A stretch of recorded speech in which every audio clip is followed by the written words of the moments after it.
ఇప్పుడు ఏపీ విషయానికొస్తే, ఏపీలో ముఖ్యంగా రోడ్ల మీదనే మాట్లాడుకుంటున్నారు. గత ప్రభుత్వ హయాంలో జగన్మోహన్ రెడ్డి గారు రోడ్ల మరమ్మతుల కోసము దాదాపుగా 45,000 కోట్లు కేటాయించారని చెప్పేసి వైసీపీ అంటుంది. ఇప్పుడు కూటమి ప్రభుత్వం ఏర్పడిన తర్వాత చంద్రబాబు నాయుడు గారు రోడ్ల మరమ్మతుల కోసము 860 కోట్లు కేటాయించారని చెప్పేసి కూటమి అంటుంటే, చంద్రబాబు నాయుడు గారు గత ఏడాది 24లో ఏమన్నారంటే, వచ్చే ఏడాది కల్లా అంటే 2025 జనవరి కల్లా రోడ్లన్నీ కూడా అద్దాల్లా మెరుస్తా ఉంటాయి, అద్దాల్లా కూడా మేము మెరిచేటట్టు చేస్తామన్నట్టు కూడా చంద్రబాబు నాయుడు గారు హామీ ఇచ్చారు. కానీ ఇప్పుడు ఎక్కడ చూసినా కూడా గుంతలమయంగా ఆంధ్రప్రదేశ్ రోడ్లు. అసలు ఏం చెప్తారు సార్? గత ప్రభుత్వ హయాంలో ఇవే రోడ్లు గుంతలుగా ఉన్నాయి, ఇప్పుడు కూడా ఇవే రోడ్లు గుంతలుగా ఉన్న పరిస్థితి. ఇది రోడ్ల విషయంలో దుందే. అటు వైకాపా ప్రభుత్వము, ఇటు టీడీపీ కూటమి ప్రభుత్వము దుందే. ఒక విధంగా చెప్పాలంటే గత ఎన్నికల్లో వైకాపా ప్రభుత్వం ఘోరంగా ఓడిపోయేదానికి అనేక కారణాలలో ఈ రోడ్ల దుస్థితి కూడా ఒక కారణం. ఓకే, వైకాపా ప్రభుత్వం ఓడిపోయేదానికి అనేక కారణాలలో రోడ్ల పరిస్థితి కూడా దుస్థితి కూడా ఒక కారణం. కాబట్టి ఏదో ఒక వైకాపా ప్రభుత్వ హయాంలో బ్రహ్మాండంగా ఏం లేవు, అంతకన్నా అధ్వానంగా ఉన్నాయి. ఇప్పుడు అంతకన్నా అధ్వానంగా అయినాయి. మొన్న వాళ్ళు చెప్పిందేమో కూటమి పార్టీలు ఆ రోజు ఆ ఇష్యూను బాగా, ఎస్పెషల్లీ పవన్ కళ్యాణ్ మొదట్లో దాన్ని బాగా ఇష్యూ చేసి, దాన్ని టీడీపీ కూటమి బాగా ఇష్యూ చేసింది. సరే, మేము కూడా మాట్లాడినాము. ఓవరాల్ గా అది జగన్ పార్టీకి ఎన్నికల్లో మైనస్ అయింది రోడ్ల దుస్థితి. చాలా చోట్ల కాంట్రాక్టర్లు వచ్చేసి ముందుకు రాని పరిస్థితి. జనరల్ గా టెండర్స్ పిలిస్తే కాంట్రాక్టర్లు పోటీ పడేస్తారు. అలాంటిది అనేక సార్లు రోడ్ల గురించి టెండర్స్ చేస్తే దాంట్లో పార్టిసిపేట్ చేయలేదు. ఎందుకంటే వాళ్ళకు పెండింగ్ బకాయిలు ఇవ్వడం లేదు, డబ్బులు ఇస్తారని నమ్మకం లేక కాంట్రాక్టర్ల టెండర్లోనే పాల్గొనలే. అంత దుస్థితిలో ఉన్న జగన్ పార్టీ హయాంలో, జగన్ ప్రభుత్వ హయాంలో రోడ్ల పరిస్థితి, కాంట్రాక్టర్ల పరిస్థితి, వాళ్ళు బిచ్చటన కూడా చేశారు.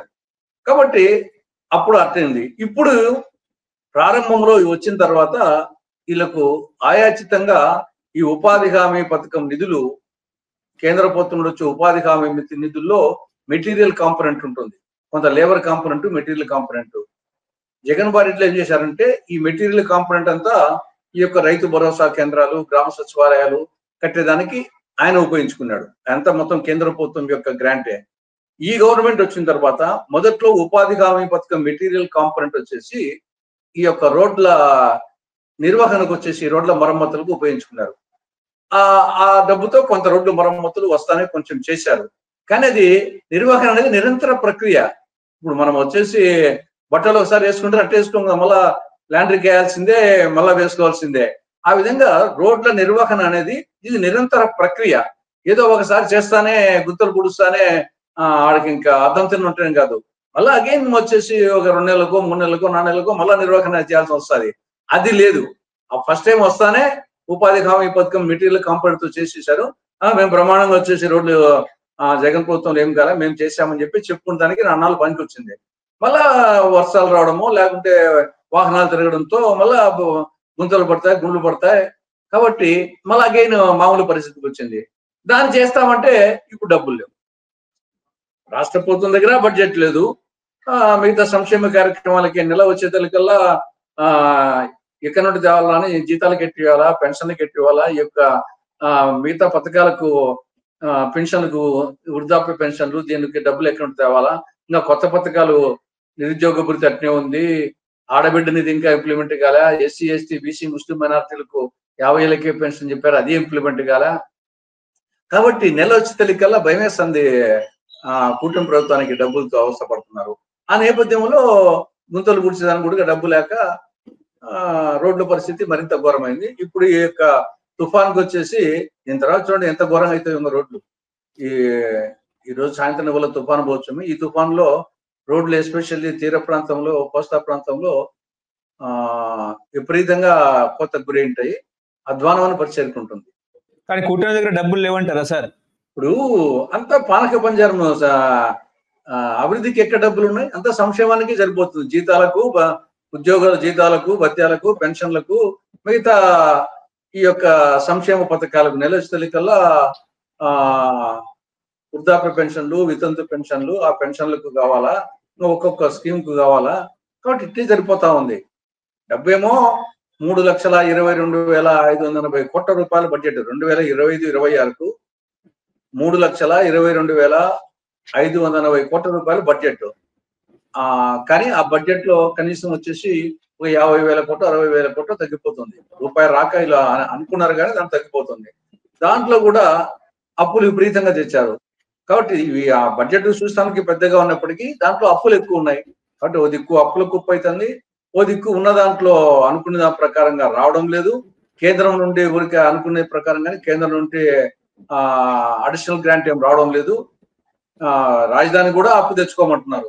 యాక్చువల్ గా చట్ట ప్రకారంగా రాజధానికి కేంద్రం నిధులు ఇవ్వాలా, అది కూడా అప్పు తెచ్చుకోమంటున్నారు. కాబట్టి ఓ దిక్కు అప్పులు పెరుగుతున్నాయి, ఓ దిక్కు సంక్షేమ పథకాల బడ్జెట్ పెరుగుతా ఉంది. రాష్ట్రానికి రూపాయి రాక ఆశించిన విధంగా రావడం లేదు.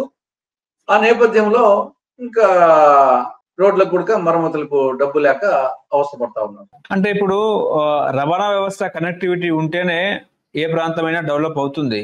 గత ప్రభుత్వంలో హయాంలో ఏంటంటే అసలు పూర్తిగా రవాణా వ్యవస్థనే ఖాళీ వదిలేసినారు. అటువంటి ప్రాంతాల్లోకి కూటమి ప్రభుత్వం వెళ్తుందా అంటే ఏం చెప్తారు? 100% ఆల్రెడీ పోయింది. ఆల్రెడీ ఆ పందాలకి వెళ్ళింది ఆల్రెడీ. ఇప్పుడు ఇక్కడ రెండు ఉన్నాయి, నిర్మాణము నిర్వహణ.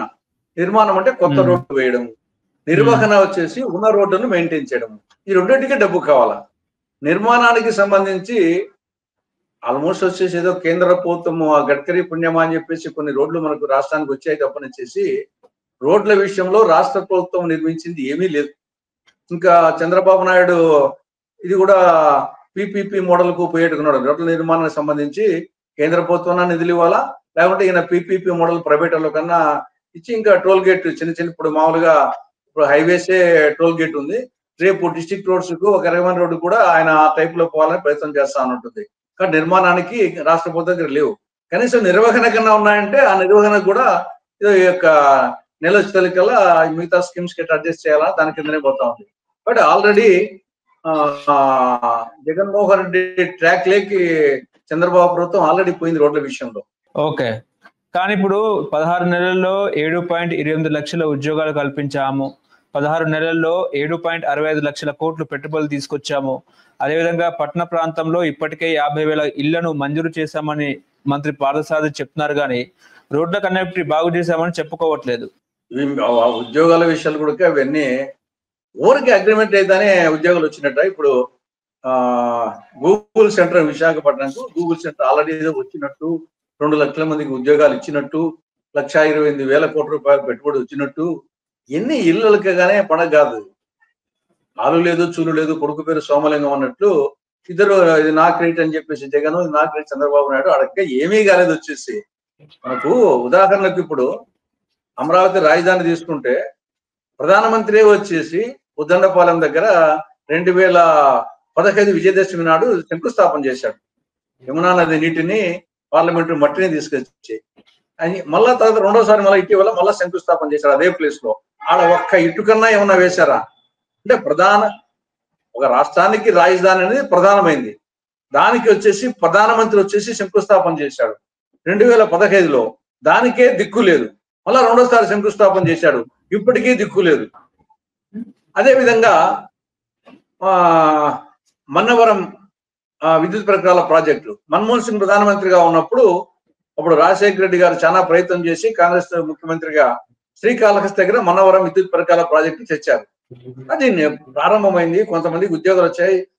ఆ తర్వాత బీజేపీ అధికారంకి వస్తానే దాన్ని వచ్చేసి క్లోజ్ చేశారు. కాబట్టి ఇప్పుడు అలాంటిది ఇంకా ఇక్కడ గూగుల్ సెంటర్ ఊరికే చర్చలు జరిగినాయి. అది వాళ్ళు విదేశీ పెట్టుబడులు పెట్టాలా, ఉద్యోగాలు రావాలా, ఆల్మోస్ట్ వాళ్ళు చెప్పేటన్ని ఇప్పుడు లోకేష్ గాని చంద్రబాబు గాని చెప్పేటన్ని ఇంకా ఊరిక ఎంఓయూ జరిగినట్టు ఇవన్నీ ఎంత తప్పనిచ్చేసి యాక్చువల్ గా క్షేత్రస్థాయిలో ఇంకా మొదలు పెట్టింది ఏమీ లేదు. కాకపోతే ఏదో ఇళ్ళకనే పండగలకి పండగ అయినట్టుగా చెప్పుకుంటున్నారు తప్పనిచ్చేసి ఆ క్షేత్రస్థాయిలో వాస్తవ పరిస్థితి ఆ ఉద్యోగాలు వచ్చింది లేదు ఏం లేదు. ఓకే, మీకు ప్రత్యేక హోదా తెప్పిపోతుంది కదా. ప్రత్యేక హోదా వస్తే ఇన్ని ప్రయత్నాలు అవసరం లేదు, ఆటోమేటిక్ జరుగుతుంది. అంత శక్తి ఉన్నప్పుడు కేంద్రంతో మాట్లాడి మోడీతో మాట్లాడి ప్రత్యేక హోదా అనౌన్స్ చేసి సరిపోతుంది కదా. చట్ట ప్రకారం ఇవ్వాల్సిన ప్రత్యేక హోదా పార్లమెంట్ లో ప్రామిస్ చేసింది, అది ఇంప్లిమెంట్ చేయలేకపోతున్నారు.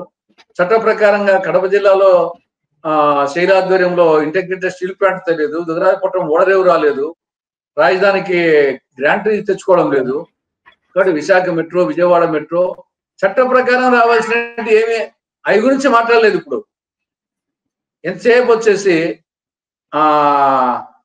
విదేశాలకు పోవడము, ఆడేదో అగ్రిమెంట్ చేసుకోవడము, ఈ ఒక కొడుకు ఆస్ట్రేలియాకు, నాయన గల్ఫ్ కంట్రీస్ కు ముచ్చట్టుకోవడము, ఆడేదో మాట్లాడము, ప్రాంతంలో వచ్చేసి అంతా మొత్తం పెట్టుబడులు వచ్చినట్టు, మొత్తం రాష్ట్రం రూపురేఖలే మారినట్టు, అన్ని పోర్టులు వచ్చినట్టు, విమానాశ్రయాలు వచ్చినట్టు అంతా అయిపోయినట్టు. అరచేతిలో వైకుంఠం, జగన్మోహన్ రెడ్డి ఏమో అరచేతిలో కైలాసం చూపిస్తే అరచేతిలో వైకుంఠం చూపిస్తున్నాడు. అంతే తప్ప వాస్తవ పరిస్థితి వచ్చింది లేదు, పెట్టింది లేదు. హలో, తెలుగు రాజ్యం ఛానల్ చూస్తున్నారా? సామాజిక, రాజకీయ, జీవన చిత్రణే తెలుగు రాజ్యం. అతిశయోక్తులు, అసత్యాలు ఉండవు. రాజకీయ కోణం కాదు, ప్రజా కోణమే కొలబద్ద. తెలుగు రాజ్యం వీక్షణ మీ ఉత్తమ అభిరుచికి నిదర్శనం.